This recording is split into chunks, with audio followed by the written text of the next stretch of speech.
Here's a back take as a defense against the single leg X. From this position, what we need to do is we need to get weight on our foot that's strapped. So what we do is we take our free leg, we bring it in behind our partner's bump, and then we start rolling onto our shin on this side. Now that we've got weight on this foot, we proceed to take one grip on this leg and another grip on that leg.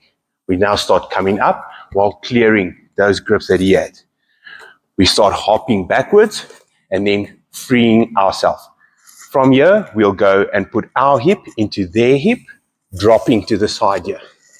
If we get an opponent that swims in an underhook, we have to deal with this underhook by punching this down and putting it in between the two of us. We proceed to scoop their top leg, wrapping our top leg over, going figure 4 and locking up a scorpion lock.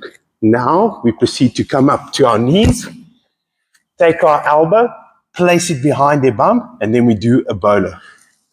So we roll, scissor our legs, get to the back, lock up our seatbelt.